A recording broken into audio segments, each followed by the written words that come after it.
few minutes' time, the Save Our Forests, Save Our Lands coalition, which Labour is glad to support, will be gathering outside Leinster House to voice our opposition to the Coillte Gresham House deal.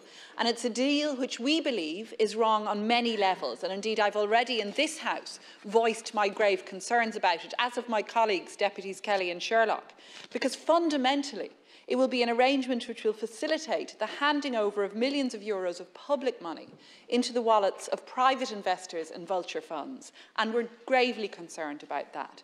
And the deal, as we know, Minister, has drawn immense criticism and outrage from across all sectors, urban and rural alike, from environmentalists, from farmers, from local communities, many of our own constituents in Dublin-based South voicing serious disquiet to us, as you'll know.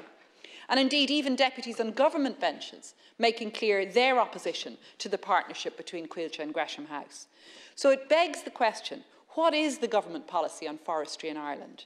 If there is concern on government benches about this deal, as there appears to be, then will it be abandoned? And will there be a change in tack to address the crisis in the forestry sector? Because there is a bigger issue here as well. The reality is that the forestry sector has been in crisis for many years. And it's a crisis not only affecting those working in forestry, but clearly having a huge impact on our ability to meet our vital climate targets. Because we can't meet those targets unless every sector is working towards them. And we can't meet them without large-scale afforestation. The Citizens' Assembly on biodiversity loss was clear on this. State-owned woodlands should be recognised and managed as a strategic long-term national asset for the common good. So the state must take control of planting biodiverse forests and put an end to the expanse of clear fell monoculture across the country. Because we all know, and I know you know this, Minister, Ireland's native and ancient forests have been devastated by hundreds of years of mismanagement and unsustainable management. So we must prevent further destruction by profit-hungry funds. But we don't even have a working forestry programme. The government meeting just 1/4 of its own afforestation targets, the licensing system in disarray with delays of 2 years for approval of afforestation licences. So inadequacy of the plans are baffling. It seems the government cannot see the wood for the trees, if I may say, Minister, on this. Failures in the licensing system have made the large-scale planting of trees and woodlands an impossible endeavour for many farmers and nurseries. And the delays are leading to many dropping out of the system. I've been told that approximately 1/3 of those approved for planting dropping out before any trees can be planted. So instead of proceeding with the Gresham House deal, why is the government not focusing on reform of the afforestation system, making forestation a viable option for landowners and farmers in Ireland? And Minister, will you share with us the policy of the government to explain why the government is not focusing on this? Or if this is not the government's preferred model, as it appears the Gresham House deal is not, will then have Coillte gone rogue on the government? Can you tell us that, Minister? Thank you, Deputy Minister. Firstly, the licensing system is no longer in disarray. Minister Peppa Hackett has changed that and turn that round. And second, you said, Deputy Batchik, that there isn't a programme. There is a programme. It's very specific, it's very real, it's fully funded. It's a €1.3 billion funding mechanism which fundamentally if I can be heard, Count Coillte, if I can be heard, Deputy Sherlock, because I need to correct Deputy Batchik. What she said is not true, that there isn't a programme. There's a very specific, it was only introduced in November, and it is transformative. It will not just be the state which steps up on this. Farmers right across this country under that new programme are going to have a critical role, and a whole range of new, closer to nature agroforestry solutions which we have not delivered in the last 90 years of forestation. It is fundamentally changing and needs to go further. Part of that change is going to be changed to Coillte. It needs to change. It has done a brilliant job, but it was legislated for back in the late 80s when the whole emphasis and focus was on privatisation, commercial lumber production. That has changed. Coilte's mandate will be changed. It is already changing towards a closer to nature model, where we recognise that what has been done in forestry, while it delivered acres and delivered lumber, it did not deliver a better biodiversity, a better nature solution in our country. So yes, that Coillte too are part of that change. To help them do that, I believe we do need to look at the state aid rules, which in 2003, under legal challenge, restricted what they can do. And we will go to Brussels, as we're doing on a whole variety of different issues in relation to climate change, to get different rules.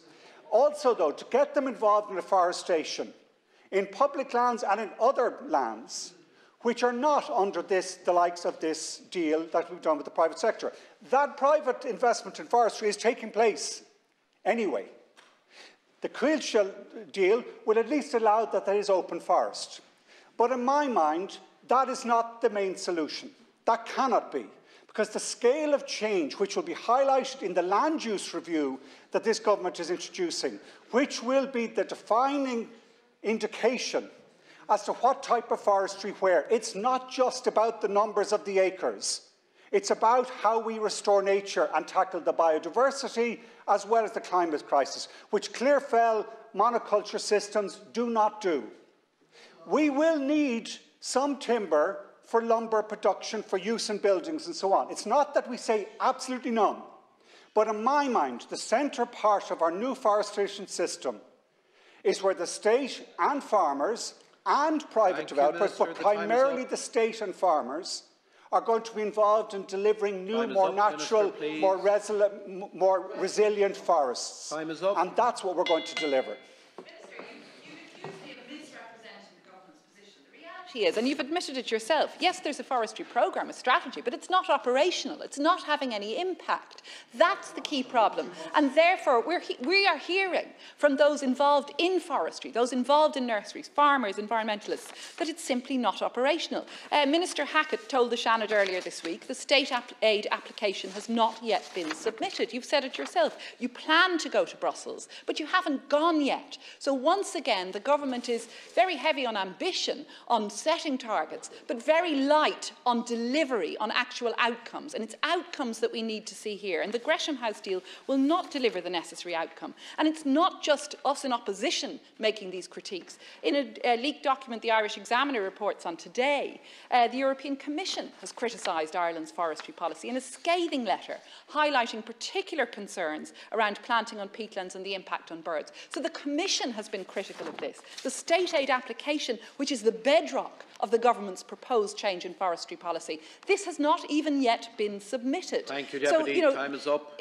Minister, it's just hard to see how we can expect or anticipate any real delivery of change in forestry. And the Coillte deal is not the answer. And you've said that yourself, and your own government colleagues have been critical of it too. Minister. The reason that programme, which was only launched a matter of weeks ago, is going to work is because there's been a huge increase in the premiums, particularly for farmers, particularly where they're getting a 20-year premium as against 15 for others. And the grants cover the cost of plantation, tax-free. The premium comes every year, tax-free.